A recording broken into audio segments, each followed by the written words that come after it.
فقالوا إنا إليكم مرسلون قالوا ما أنتم إلا بشر مثلنا وما أنزل الرحمن من شيء إن أنتم إلا تكذبون قالوا ربنا يعلم إنا إليكم لمرسلون وما علينا إلا البلاغ المبين صدق الله مولانا العلي العظيم وبلغنا رسوله النبي الكريم ونحن على ذلك لمن الشاهدين والشاكرين والحمد لله رب العالمين اللهم صل على محمد وعلى آل محمد كما صليت على إبراهيم وعلى آل إبراهيم إنك حميد مجيد اللهم بارك على محمد وعلى آل محمد كما باركت على إبراهيم وعلى آل إبراهيم إنك حميد مجيد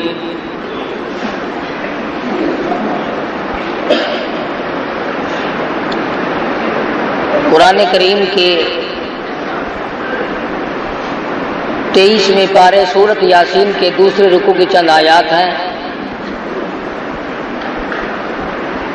اللہ رب العالمین نے اس سورۃ شریفہ میں بہت زیادہ عظمت اور برکت رکھی ہے۔ حدیث میں آتا ہے، فرمایا نبی کریم صلی اللہ علیہ وسلم نے لِكُلِّ شَيْءٍ قَلْبٌ وَقَلْبُ الْقُرْآنِ سورۃ الیاسین او کما قال، فرمایا کہ ہر چیز کا دل ہوتا ہے، ہر چیز کے اندر ایک قلب ہوتا ہے، قرآن کریم کا دل اور قلب سورۃ یاسین ہے۔ حدیث میں آتا ہے، فرمایا نبی کریم صلی اللہ علیہ وسلم نے جو آدمی فجر کی نماز کے بعد سورۃ یاسین کی تلاوت کیا کرے، بے شمار فرشتے اس دن کی اگلے دن کی صبح تک اس کی حفاظت کرتے ہیں۔ ارشاد گرامی ہے مدنی کریم صلی اللہ علیہ وسلم کا، جو آدمی ہمیشہ اس سورت کو پڑھتا رہے قیامت کے دن شہیدوں کے ساتھ اٹھایا جائے گا۔ ارشاد ہے مدنی کریم صلی اللہ علیہ وسلم کا، اگر ایک مرتبہ قبرستان میں کھڑا ہو کر کوئی شخص محض اللہ کی رضا کے لیے، دکھلاوا نہ ہو، بدلے میں پیسہ ٹکا لینا مقصود نہ ہو، لالچ نہ ہو، ہرس نہ ہو، طمع نہ ہو، صرف اللہ کی رضا کے لیے جس قبرستان میں کھڑا ہو کر سورۃ یاسین کوئی اللہ کے لیے پڑھ کر بخش دے، حضور فرماتے 40 دن کا عذاب تمام مردوں سے اٹھا لیا جاتا ہے۔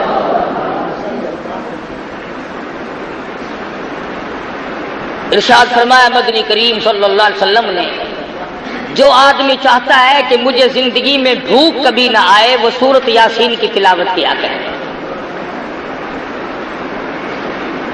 ارشاد فرمایا مدنی کریم صلی اللہ تعالی علیہ وسلم نے، جو آدمی چاہتا ہو دشمنوں سے حفاظت ہو، وہ سورۃ یاسین کی تلاوت کیا کرے۔ ہجرت والی رات میں جب چاروں طرف دشمن چھائے ہوئے تھے، مدنی کریم صلی اللہ علیہ وسلم کو اللہ میاں نے اس وقت بھی حکم دیا، میرے محبوب چلتے چلو سورۃ یاسین پڑھتے چلو، تمام دشمنوں سے حفاظت ہو جائے گی۔ فرمایا جو آدمی چاہتا ہو میں اپنے مقدمے میں کامیاب ہو جاؤں، اسے چاہیے کہ وہ سورۃ یاسین پڑھ کے دعا مانگ کے کچہری کی طرف جایا کرے۔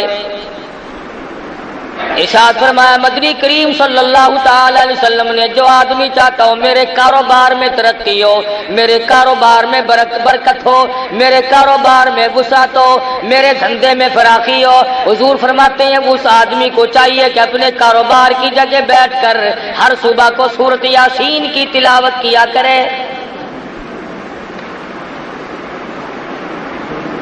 غرضے کی بڑی عظمت والی صورت ہے، بہت ہی بلند مرتبہ صورت ہے، مسلمانوں کی اس طرف توجہ نہیں، بے قدرے لوگوں کے پلے قرآن کریم پڑ گیا۔ اگر کسی اور قوم کے پاس ہوتا تو خدا جانے وہ کتنی عظمت کرتے۔ مدنی کریم صلی اللہ تعالی علیہ وسلم پر اللہ پاک نے قرآن کریم نازل فرمایا، اس میں بے شمار صورتیں ایسی رکھ دی جو بیماریوں سے بھی حفاظت کے لیے ہیں۔ ارشاد فرمایا مدنی کریم صلی اللہ تعالی علیہ وسلم نے جو آدمی چاہتا ہو میں ہمیشہ تندرست رہوں، بیماریوں سے بچا رہوں، اسے چاہیے کہ سورۃ یاسین تلاوت کیا کرے۔ ارشاد فرمایا مدنی کریم صلی اللہ تعالی علیہ وسلم نے جو آدمی چاہتا ہو میں اپنی مراد کو پہنچ جاؤں، میں اپنی مقصد میں کامیاب ہو جاؤں، میں اپنی منزل مقصود کو پہنچ جاؤں، اسے چاہیے کہ سورۃ یاسین کا وظیفہ بنا لے۔ اسی سورۃ شریفہ میں اللہ پاک نے 3 پیغمبروں کا ذکر فرمایا۔ قوم جب سرکش ہو جاتی ہے، جب بدماشی پھیل جاتی ہے، جب قوم کے بڑے اور چھوٹے لوفر ہو جائیں، پھر ہدایت کے راستے غائب ہو جاتے ہیں، دماغ کام نہیں کرتا، صلاحیتیں سلب ہو جاتی ہیں، ضمیر مردہ ہو جاتا ہے، ایمان کا دیوالیہ نکل جاتا ہے۔ یہ قوم تھی بگڑ گئی، اباش ہو گئے، بدماش بن گئے، احکام خداوندی سے بغاوت شروع کر دی۔ اللہ پاک نے 1 نہیں 2 نہیں 3 پیغمبر اکٹھے کر کے بھیجے۔ وَاضْرِبْ لَهُم مَّثَلًا أَصْحَابَ الْقَرْيَةِ، اے میرے نبی محمد الرسول اللہ صلی اللہ تعالی علیہ وسلم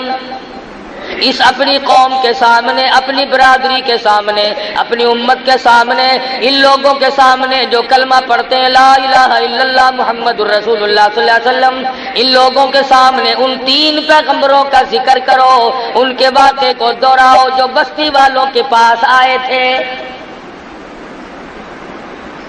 وَاضْرِبْ لَهُم مَّثَلًا أَصْحَابَ الْقَرْيَةِ، بستی والوں کے پاس پیغمبر چل کے آئے، اللہ کے نبی ٹر کے آئے، سفر طے کر کے آئے۔ اِذْ جَاءَهَا الْمُرْسَلُونَ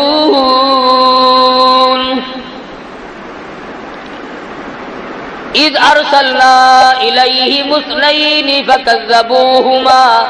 فَعَزَّزْنَا بِثَالِثٍ فَقَالُوا إِنَّا إِلَيْكُمْ مُرْسَلُونَ۔ تینوں پیغمبروں نے ہدایت کی بات رکھی بستی والوں کے سامنے، دیہات والوں کے سامنے، کھو والوں کے سامنے، قریہ اور بستی والوں کے سامنے ہدایت کی بات رکھی۔ اللہ کے نام کی تبلیغ کی، لوگوں توحید سے منحرف نہ ہو جاؤ، شرک کی بیماری میں ڈوبو مت، کفر کی بیماری میں غرق نہ ہو جاؤ، تباہی آ جاوے گی۔ ہم اللہ کی پیغمبر ہیں، اللہ کے نمائندے ہیں، اللہ کے برگزیدہ بندے ہیں، خداوند عالم نے ہمیں حکم دیا کہ ہم جا کر کے تمہیں سمجھائیں۔ جب قوم کا ضمیر مردہ ہو جائے، جب قوم کے چھوٹے بڑے مرد عورت بدماش ہو جائیں، تبلیغ اثر نہیں کیا کرتی، بلکہ یوں جواب دیا کرتے ہیں اذا تتلی علیہ وما یکذب بہ الا کل معتد اثیم، اذا تتلی علیہ آیاتنا قال اساطیر الاولین۔ پہلے نبیوں کی کہانیوں والی کتاب ہے، قصوں والی کتاب ہے، لطیفوں کی کتاب ہے، کبھی قوم سمود کی بات بتاتا ہے۔ اللہ میاں فرماتے ہیں ظالموں بعد آ جاؤ، میں وہ خدا ہوں جس نے قوم سمود کو برباد کر دیا، قوم عاد کو تباہ کر دیا، قوم سبا جو اتنی مضبوط تھی 500 من کا پتھر ایک ایک ہاتھ میں لے کے پھینک کے مارا کرتے تھے۔ فرمایا مجھے اپنی کبریائی کی قسم، جب میں نے ان کو برباد کرنا چاہا